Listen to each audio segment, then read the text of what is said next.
All right. Welcome everybody to today's Eco Lunch. Lovely to have you here digitally gathered. Welcome to our guest speaker too. We'll introduce you in just a second. But as a frame and reminder, our Eco Lunches are casual lunchtime presentations and discussions, mostly given by staff to staff, usually on science topics that are meant to foster a culture of continued learning, sharing science, and collaboration. Sometimes we have guest speakers, and sometimes our topics are science adjacent or something completely different. Anyone can present at an Eco Lunch, so please reach out to me or just decide to schedule one yourself and coordinate with the ongoing Eco Lunch schedule with me.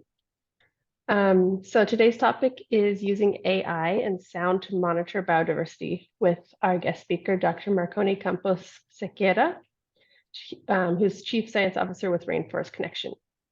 So thanks for joining us, Marconi, and thank you for inviting him, Leo. We've got two more guest speaker Eco Lunches coming up this month on the 4th and the 16th. Next week, we're going to be hearing about some wolf conservation. And then a couple weeks after that, we'll hear about artists addressing climate change and artist science collaborations. So be sure to join those as well. And as a reminder, I will add links to these recordings to the Comms Hub. And I do upload these to YouTube as unlisted links. So if you want to share them more widely, I can share those links with you. And Marconi, I know you wanted to share this session with some of your folks too, so I'll send that to you. And I'm going to pass the mic to Leo to intro Marconi in just a second, but as a reminder, as we go through today's presentation, make sure to jot down questions and comments as we go along so we can hear those during our Q&A section. So I'm going to pass the mic to you, Leo. Thank you, Liska. I think I'm going to start by telling a little story. 7 years ago, when we're starting Soundscapes to Landscapes, it was 6 years ago, we participated in one of those Microsoft AI for Earth workshops. And I remember seeing hundreds, if not thousands, of examples in which AI was used to monitor and conserve biodiversity. And I thought at the time, boy, this is a wave that's coming, it's unstoppable. And sure enough, today, there are entire NGOs dedicated to using AI to monitor biodiversity. And in particular, sounds is not just Rainforest Connections, there's a lot of them out there. And it's growing, it's a field that's growing. So my hope today is that we learn more from an expert, a true expert on this, Dr. Marconi Campos-Cerqueira, our guest, and see if this sparks imagination of how we can use our knowledge and these new technologies to augment and improve or scale up the work we do. That's my hope here today. I'm going to introduce now Marconi. He was born and raised in Brazil, in the state of Minas Gerais. I actually zoomed it, I actually Googled it. Let me see if I can share my screen here really quickly. That one, share. So that's just part of Brazil. There's a lot more Brazil to the north. Let me see. Can you see my screen? Hopefully. So Minas Gerais is down here. Is not where Rio is, just north of it. Not where Sao Paulo is north of it. And I'm chopping the names here. Marconi, sorry, Minas Gerais. Marconi grew up there and he did his undergrad there. Then he went to Manaus, way up here, more than 1,000 miles away as a crow flies, in the heart of the Amazon of Brazil, to do his master's. Now, there's one little problem. Marconi has a problem, well, a challenge that many people have. He is red-green colorblind, and daltonism is how it's called. So you can imagine trying to, in a place where it's full of greens, of shades of greens, how could Marconi study birds, his passion, in the middle of the Amazon? Well, he did that with a tape recorder next to him, recording sounds. From then, he moved to do his PhD in Puerto Rico with Dr. Mitch Aid, also working with sounds. and he began to get into this the world of more technological savvy world of using AI and predictive models, machine learning as well, to analyze sound data. And Mitch and Marconi and others created this software called Arbimon. Arbimon grew. It became popular among many researchers, us included. Sounds good to landscape. We were so interested in this that we actually funded part of it, the development of a citizen science interface for it. Eventually, Arbimon moved into a more appropriate house, which is a nonprofit. I think is still in the Bay Area, Rainforest Connections, who are dedicated to monitoring biodiversity and protecting forests using sound. So it was a perfect match to send it over there. And Marconi migrated there with all his great science, and so he became the chief science officer at Rainforest Connections. And I hope that he will present to us some of the work he has done, some fantastic work he has done, and I hope that inspires us to dig deeper and dive deeper into this technology and use it in the work we do. So without further ado, Marconi, take it on. Let me stop sharing here. Thank you so much for this lovely presentation, Leo. I'm super excited to be here today. As Leo just mentioned, we have collaborated before. I had the pleasure to be in Point Blue in Petaluna. It is just like an awesome place. I'm also like a big fan of all the work that you guys are doing. So it's a real pleasure to be here. Thank you so much for the invitation. So let me see if I can share my screen. All right, can you see it? Okay, cool. So let's start it. Yeah.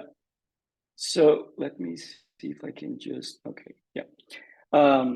As Leo mentioned, I'm from Brazil, so forgive me my my accent. If you do not understand what I'm saying, I'm more than happy to repeat everything again.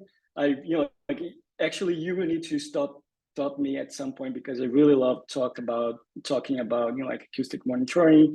So I would try to really summarize a little bit of the work that we are doing. But as Leo just mentioned, I'm the chief scientist in Rainforest Connection. Rainforest Connection is a nonprofit organization dedicated to use the power of sound to protect, preserve, and understand the biodiversity. And we are really a mission-driven organization where we are trying to develop and leverage conservation technology to help our partners to improve the way that we are monitoring biodiversity and ecosystem around the world. And maybe maybe we don't need that kind of introduction why we are doing that or why that matters, right? But just like a quick recap here. We all know that we are facing a biodiversity crisis right now. We are seeing population declines of many different species from different taxonomic groups all around the globe. We know that deforestation has unfortunately accelerated in the last few years, especially in the tropical forests, where we do have higher number of species and endemic species and threatened species. And unfortunately, as you well know, we still have we're still trying to deal with these biodiversity data gaps, because we know that there's still we are still not doing a good job on monitoring fauna at a global scale. And yeah, that exactly what we are trying to do here, because again, that is something that Mitch used to say all the time, and I keep repeating because it's so true and really resonates with our work, that right now we are doing a pretty good job on monitoring land use change and forest cover change at a global scale, right? We, thanks to remote sensing, we now can really map forest in real time and understand how forest cover changing almost in real time at a global scale. But we do not fully understand what is happening with the animal species inside those forests. And the reason for that is that unfortunately it's challenging, right? Like it's really challenging to monitor species inside forests. The traditional ways that we have to monitor species, they are very it's really hard to scale that like in time and space. So most of the work that we have right now related to biodiversity, understanding how biodiversity responding to those forest cover change are coming from very specific and locations in the globe and in very small areas. But fortunately, conservation technology is changing this scenario a little bit. So right now we are seeing an increase in different technologies helping us to do a better job on monitoring biodiversity at a global scale. So we have drones, we have camera traps, we have transmitting colors, all doing like a pretty good job on giving us the information that we need to understand a little bit more about the wildlife. And today I will be focusing more on the power of sound, the power of ecoacoustics or passive acoustic monitoring to really understand what is happening with biodiversity. But that being said, I just want to highlight here that one of our goals right now in Rainforest Connection is really to start really combining information from different of those technologies. So right now we are in the process of really combining acoustic data with eDNA and camera trap as well, so that we can have like a more holistic approach to understand ecosystem health. So let's just dive in a little bit more on what we are doing here in Rainforest Connection. So we have like two main streams right now. One of them is the threat detection component, and the other is the biodiversity monitoring. So let me just go through each one of those pretty quickly. With the threat detection, what we are trying to do is really to set up those long-term acoustic stations in the forest. So we call them guardians. They are solar powered.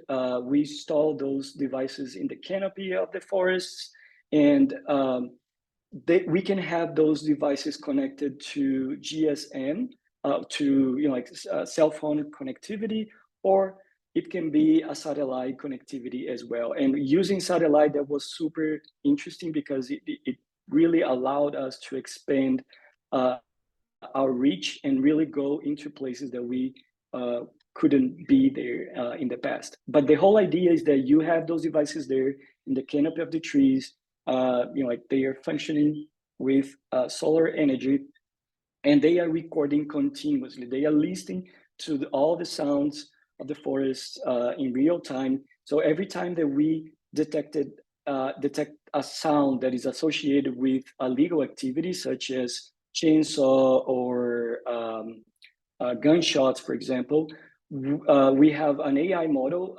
that automatically detect that sound and send an alert to the rangers or the local communities that are there, so that we can quickly act upon those threats, so that we can stop that threat.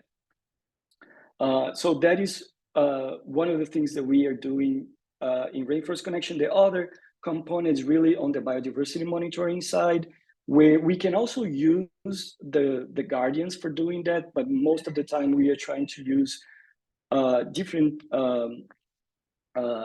softwares, hardware, like the Audiomoth, or actually we use a bunch of them.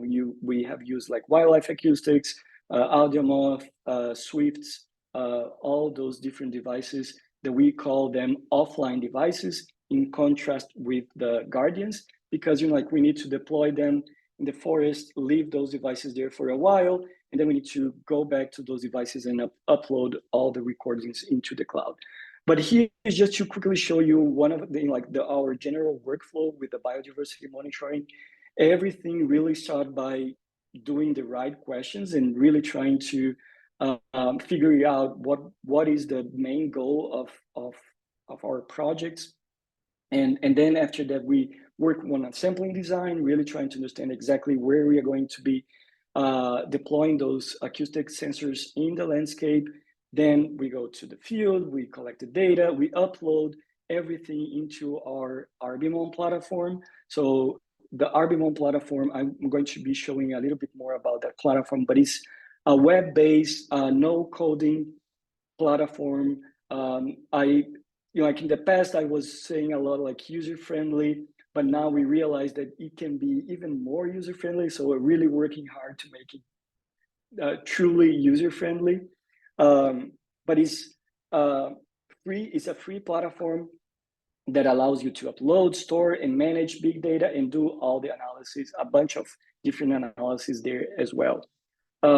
We are always trying to keep the human in the loop. So we always pass through some part of manual validation from our experts to really make sure that we have like some ground truth data that can be used to test the models, to evaluate the performance of the models. But then we have also like a suite of analytical tools, including supervised and unsupervised approaches, so that we can actually extract the presence and absence data from the raw soundscape audio files.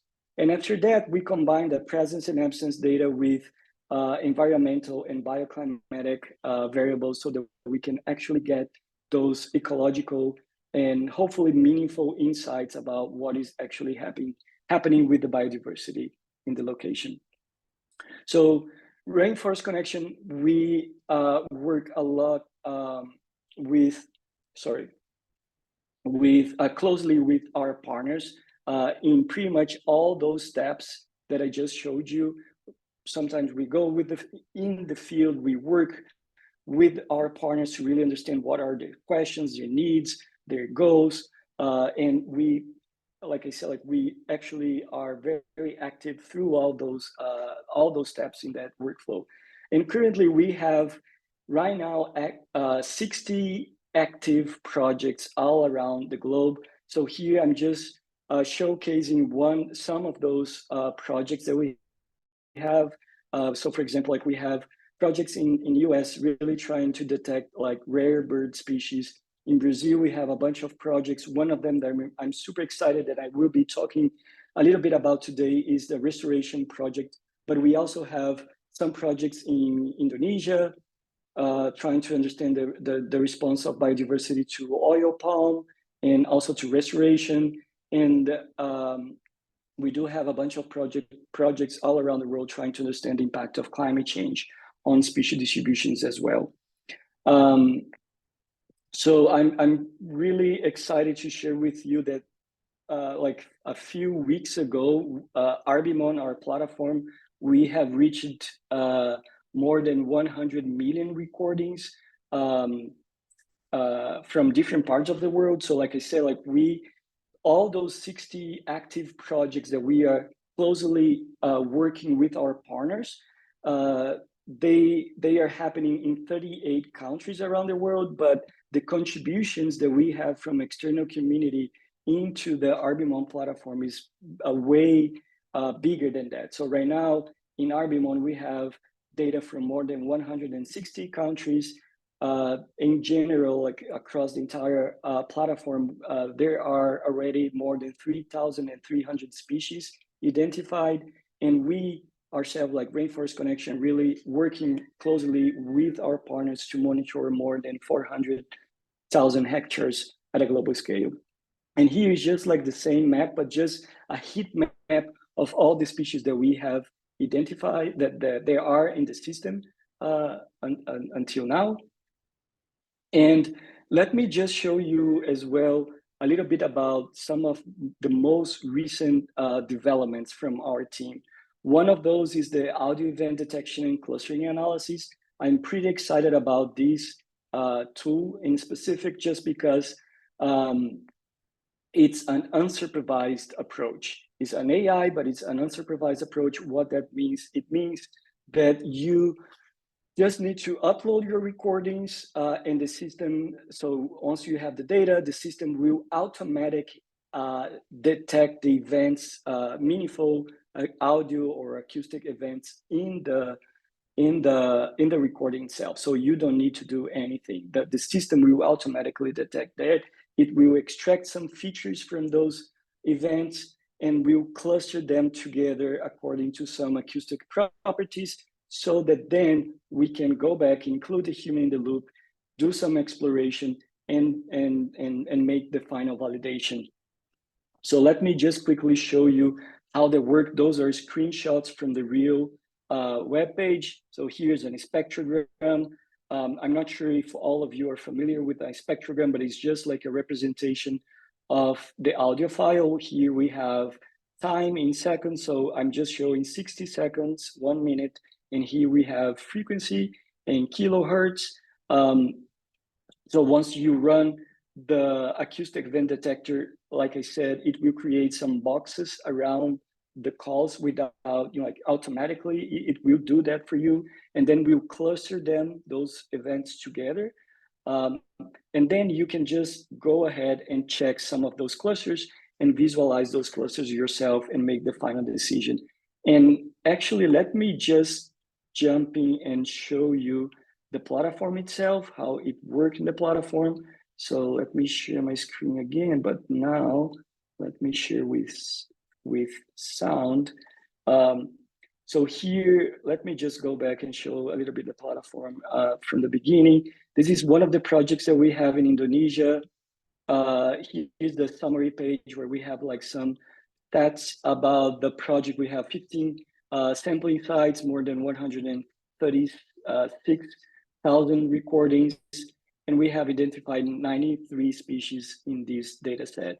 So going to the analysis, I will skip the audio event detection. I'm just going straight to the clusters just to show you how good the work is, the cluster is working right now. So here we have a cluster. There's many different ways for you to interact with that data. For the purpose just to show you guys a little bit about that, I will just focus on, like the frequency range. I know the species are more vocal, like between, everything below like 5 kilohertz. I will apply the filter. So here I can see all the clusters there are below 5 kilohertz. And then I will just let me validate those clusters. And as you can see here, the cluster are doing like a pretty good job, at least in terms of everything that is what is inside the cluster is really one single species. But we can see here that is also detecting some variability on the species call. But it's really doing like a pretty good job on clustering similar sounds together. So as you can see here, we are changing species. This cluster is basically one species, this other cluster is another species, and here another one, and then another one, and another one. So it's doing like a pretty good job on facilitate our analysis process. So going back to the PowerPoint presentation, where is it? Okay, here it is. Yeah, so we just visualize the platform. Another thing that we are working pretty hard right now is really with the supervised approach, the CNNs, or like convolutional neural networks. And I'm not trying to, I will not try to explain exactly what is a CNN, but it's an AI model. It's learning with the data. So what we are trying to do is offering the system some training data with containing examples on when the species are present and when the species are absent. We train that model, and then the model can make predictions in new data sets. So currently we have created more than 14 regional CNNs, and we are calling them regional CNNs because each one of them were trained on a very specific location.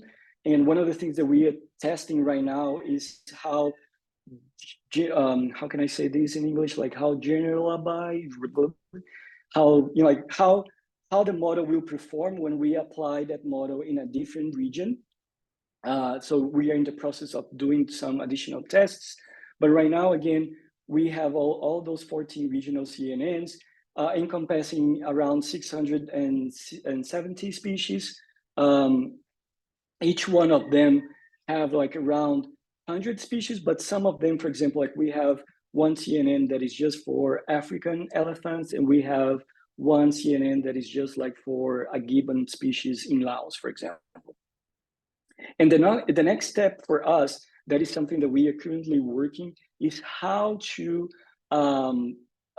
enable the external community to actually use those CNN. So right now we are working on a front page for everyone to be able to see, like select one of those 14 regional CNNs that we have, apply that data, apply that model in your own data set so that you can have predictions about what are the species there are there in your data base. In addition to that, another thing that we are working is not only to make our models public in the Arbimon website, but also host existing CNN models. So for example, I know that Point Blue has created one CNN for California. So maybe, like if you guys will be interested, we can host that CNN so that you can use all the power of Arbimon to actually keep doing predictions in new data sets. Another thing that we are working right now is really, okay, we have pattern matching models, we have the clustering analysis, we have the AI models, but we really want to make sure that the information that we are getting from all those tools can be used in our day-to-day lives, right? Like we really want to make sure that everything that we are doing is doing for to really, truly, and really help conservation on the ground. So we have created the Arbimon Insights page. It's a page, again, that is not completely focused on the scientific community. It's really a page that trying to showcase all the results in a friendly way. There is no right and wrong on how to explore the Arbimon Insights page. There is no like specific workflows. It's really a very interactive page for you to interact with the results of all the ecoacoustic analysis that you did. So let's jump again quickly into the real page. So let's go to Arbimon Insights. Oops, okay, here it is. So here I'm showing you the Puerto Rico project. I will be talking a little bit more about this project, but it's a collaboration between Rainforest Connection and US Fish and Wildlife and the local environmental agents here in Puerto Rico as well, where we deployed around 900 devices all around the archipelago of Puerto Rico. So we deployed devices in the main island, but also in the sister islands over here. And the original goal was really to create a baseline for birds and frog species here in Puerto Rico, so that we can, again, truly understand what are the impacts of the hurricanes and droughts and the climate change on species distributions. So in the dashboard, the first page here, we just have like a quick summary of what we have done in that project. We have like more than 3,000 detections, around like 900 sampling sites, and we have detected 96 species so far, and 19 of them are threatened species. So here you can take a quick look about, like what are those critically endangered species that we detected, the endangered species, the vulnerable species. Then you can learn a little bit more about the project itself. And there's different ways that you can explore the data. So you can take a look at the data from a species richness perspective, from a behavioral perspective, really looking at the frequency of vocalization. And also you can take a look at one specific species at a time. That is the spotlight page. So let me just jump straight to the spotlight page. I really like that spotlight page.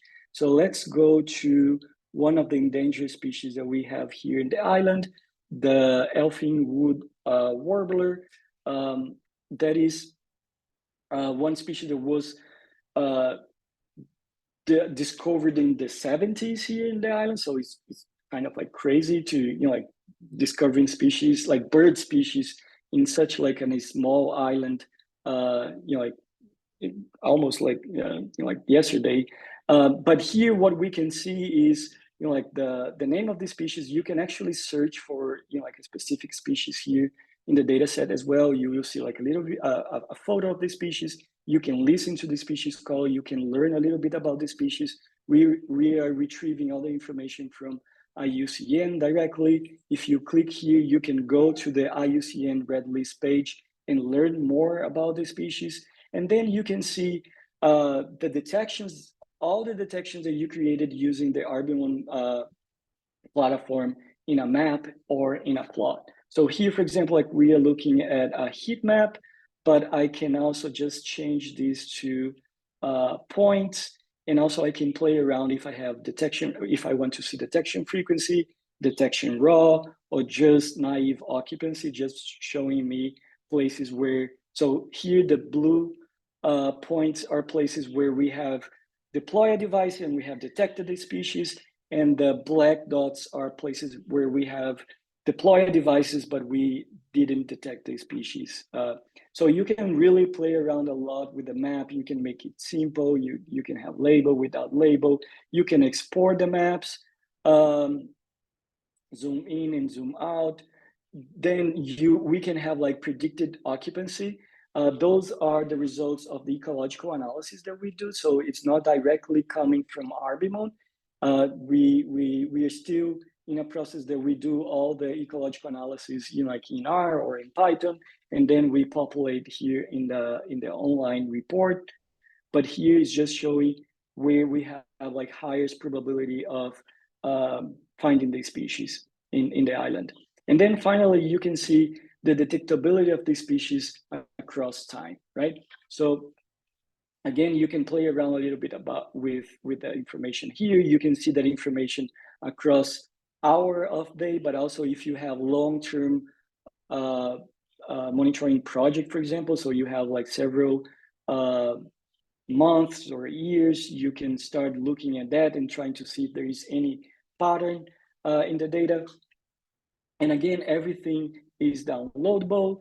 You can also make some comparisons, like, oh, I want to compare year 1 versus year 2, or I want to complete a specific region versus another specific region. So again, there's no right and wrong on exploring that information. I can share the link later with you, so that you can like play around with the data set as well. What I just showed you was the spotlight page where we are just looking at one specific species at a time.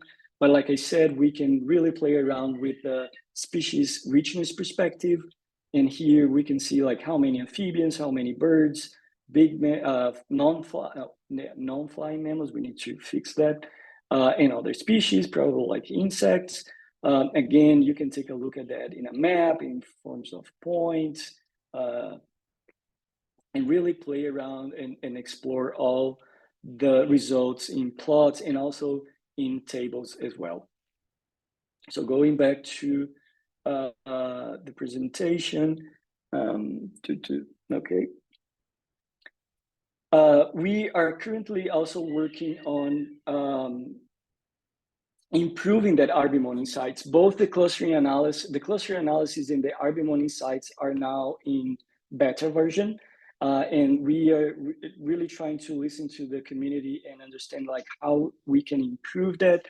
And one of the things that we are trying to do with the Arbimon insights is really get rid of all those views and just like provide one single place where you can do all that. You can see like the results in a richness perspective, but also at the species perspective. So I'm just showing you some screenshots of the current prototypes that we have that will really facilitate the exploration of the data from the system itself. We are trying to incorporate additional metrics that will be more meaningful and will help people to really make some conservation decisions. So just to, I know that we are almost running out of time. So let me just try to show you guys some examples of projects that we, where we are trying to really apply all those tools. So one of them is in Brazil, in the state of São Paulo, in the Atlantic Forest. Atlantic Forest is one of the most, like biodiversity places on Earth. There's a lot of endemic species as well, and unfortunately, a lot of threatened species there. So we are working with two other NGOs. One of them is IP, and the other is Rainforest, where we are trying to evaluate biodiversity response to restoration and the creation of wildlife corridors. So as you can see, it's a very fragmented landscape, and they are really trying to install some restoration plots. And here, you can see that they are doing like a pretty good job on those restoration plots. What we did was to deploy 120 sites in the corridors, but also in the agricultural land matrix, and also in reference sites, fragments, and like a protected area that was nearby. Everything was uploaded into Arbimon. Then the next step for us is really, everything really starts with the pattern matching model. And that is one of the components that I know that the citizen science module that Point Blue is using really relies on. Like the pattern matching is part of that engine. And we use pattern matching, although it's not like an AI model, we use pattern matching model a lot. And the original idea for creating the pattern matching was really to help us out in getting training data for training the AI models. But to be honest, it's working so well that like most of the time we are actually doing ecological analysis with the outputs of the pattern matching itself. And we do even have some scientific publications just by using pattern matching as the main acoustic tool. And the beauty of the pattern matching is that you just need one example. Like instead of the AI models, the CNN models, they are really data hungry and they need a lot of training data, right? Like you really need to train the system to identify the species that you want. With the pattern matching, you just need one single example, and then the system will try to find similar sounds in your database and will present those clips to you. So that, again, the human can make like the final decision if that's the species that you are interested in or not. So passing through that process, we were able to identify more than 178 species across all sites. And what we did was combining that presence and absence data for each one of the species with environmental variables such as forest cover, distance of water, connectivity, land use, and DVI. There was many more environmental variables that I'm showing here to really create insights about species richness, composition, and distribution. So just to give you like a more detailed information about the environmental variables, we use like the percent of forest cover, NDVI, distance of streams, the percent of agriculture land around the buffer, and some metrics about connectivity. And as you can see here, we were able to generate species distribution maps for all those species. And you can see here, there's a lot of variation on how species are really responding to restoration and to the environmental variables that we have there. One of like some species here seems to be, for example, this one here, really more associated with open areas. Others are more associated with forests, and some species like this dove here is really like everywhere.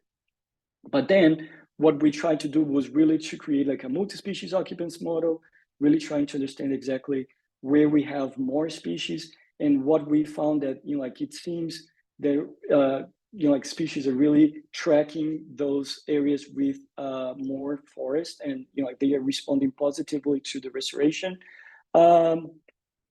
plots. So let me show you, like maybe with those figures will be easier to show that result. So here we have forest restoration and farming side. So you can see the number of species are pretty similar between restoration and forest. But when we look at the community structure, we can see that actually the restoration sites, they have a composition still like it's in between the forest and the farming, the agriculture land matrix, but it's still like a little bit more similar to the farming area. So there's still, like we still need some time so that like other species start to colonize the restoration plots. And here is just to showing you exactly the same data, but in different ways. It's just trying to show the effect of restoration on the bird community. So everything that is in the right side of this graph here is showing, like those are all the species that we used in the analysis. So all the species that are in the right side of the graph is what is showing us is that they responded positively to the restoration plots. But then again, when you split that data into edge species, forest-dependent species, and generalist species, you can see that most of the species that responded positively to the restoration was actually generalist species. So the main insights is that we are really, restorations are able to host a similar number of species as protected forests, and we are super excited about those results just because like some of those restoration sites, they have only 10 years old. So like just like with like young restoration can really lead to clear results in just a few years. And I'm just maybe I just need to pause so that we can have like more time for questions, right? I think that the only other thing that I need to show, that I wanted to show, is really the Puerto Rico project, but I already told you guys about that. So maybe we can just pause here and for questions and comments. Thank you, Marconi. Thank you so much for the wonderful presentation. I see already one hand raised. Aiden. And if you guys also want to put your questions in the chat, that'll be great. Go ahead, Aiden. Oh, you didn't have a question. You were just applauding. Okay. Any question then? I'm curious, what are some of the criteria you use to choose where you deploy your audio sampling devices? That's an excellent question. I think, again, like I said, everything really started by understanding what are the main questions for like a specific project. So in terms of that restoration project, because we were really interested in understand the response of biodiversity to the restoration, but because the landscape were were so heterogeneous, the idea was really to put some devices in agriculture lands, in the corridors, in fragments, and also to sample like the reference forest that we the only reference forest that we have in that very modified landscape is one big protected area that we have in there. So that's what we are calling like the reference sites.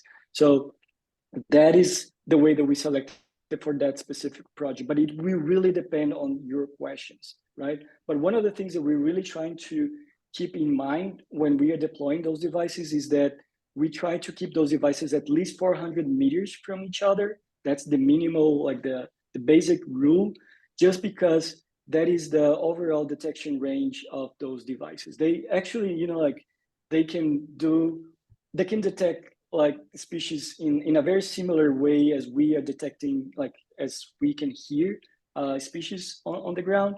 But of course, there is a lot of variability in terms of, it depends on what kind of habitat you are or what kind of species you're really trying to monitor. Like, like monitoring a macaw will be very different. You will have like different detection range from a call versus a tiny frog in the Amazon, right? Like, so all of that need to be taken into account when you are working with your sampling design. Wonderful. Thank you, Marconi. We have a question in the chat from Julian. He's asking how good is the pattern matching tool to distinguish birds that between birds that emit the sound and birds that mimic them. Oh, So separating the mimics from the true ones. That's also like a pretty good question, and it's a very common question, to be honest with you. I think it all again depends on the species, because like we do have some birds that they are really good at mimicking other species. But for example, here in Puerto Rico we have the mockingbird, and the mockingbird, they mimic other species, but they always have like their own songs mixed with other species, right? Like, so when I'm trying to do a model for that specific species, I try to focus more on those components that are exclusive to that specific species, right? But again, the pattern matching model is not probably like the best tool for doing that, because it's really a cross correlation algorithm. It's really trying to get that pattern and trying to find similar patterns in your data set. So if you really and truly have like a good, like species that are mimicking like perfectly, as we have, for example, in the Amazon, I think the best way will probably to use some sort of AI to help you out. But again, the challenge will be for the AI, you need to provide that training data. So you, the expert, right, like will need to give a bunch of recordings where you are pretty sure that that is that species that you are interested in. And also you need to provide a lot of information of like similar calls or similar vocalizations so that system can learn with that. Wonderful. Julian has another question. I think you said it's still in development, but just to check, he says, is a clustering function available to the public? It is in beta version. You can, like if you already have a project in Arbimon, that probably is already available for you there. But just because it's still like in beta version, it's a very like a little bit costly for us. Like we put a cap right now. So if you like try it out, tell me if you like it, and if you need, I can just enable that tool so that you can actually run across your entire data set. Wonderful. Lishka is asking, how hard is it to manage all the sound file data? Do you run into space management issues? That's also like a good question. I think that we are doing like a pretty good job on data management. I think that that's one of the, like the strong suits of Arbimon, right? Is really allowing people to easily manage like big data sets. Everything, like we are relying a lot on AWS. Yeah, I'm not the tech guy to actually give you like all the details and exactly on how that is working, but I think again, like we are doing like a pretty good job so far. We have, like I said, like 100 million recordings in the system, and of course, we are working right now, especially in the front end, to speed up, like for example, like the visualizer. But it's not necessarily, the visualizer is not necessarily a problem related to the data set itself. It's much more about like the way that we set up Arbimon from the beginning. So currently, for example, like we are working to improve the visualizer page, because we really know that that's something that is bothering a lot of researchers right now. Marconi, I'm gonna add there, AWS means Amazon Web Services. So basically their platform is on Amazon, on the Amazon cloud. Another thing I want to ask before asking that question is Arbimon still free to use by researchers? Yes, completely free. You can upload as many recordings as you want. Everything's free. The insights is free. We are really trying to that's our goal. Like the goal is really to maintain the platform free for everyone, so that everyone can have access to it. Wonderful. So Nada's question to that question. Just to interrupt real quick, we are just a minute past 1, so we end these at 1. But Leo, I think you are going to extend a discussion beyond. I think we can get Leo's question, and then I'll probably end the recording and pass it to you for more discussion after. Right. That question came from Nada. Have you had as much success with amphibians as with birds?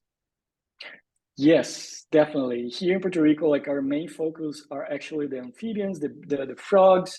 Of course, I think there's still a challenge on putting a name on, like we still don't have like good libraries for like putting a name on the frog species. But I think, to be honest with you, I think it's easier with frogs than with birds, just because birds just, like they have like a huge repertoire and sometimes more complex vocalizations. Like we have birds mimicking other birds, like so. But yeah, the main challenge with frogs is really on the availability of libraries, so that we can actually put a name on it. But in RB model, you can even try and create a model without knowing the species name. You can just like say, oh, SP number 1, SP2, SP3, and just like you have like one call that you are interested in getting more hits on that call, and you just run the pattern matching with that. Wonderful. So let's make a pause here. Those of you who need to go, you can go. I asked Liska for more time.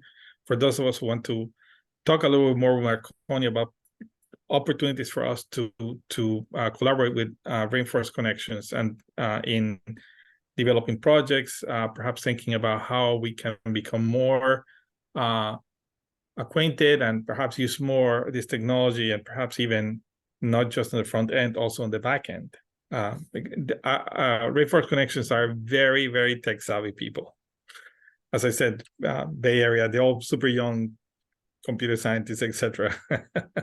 But anyway, so whoever wants to stay on, please join us. Otherwise, thank you for coming. Thank you, Marconi. Thanks everybody for joining.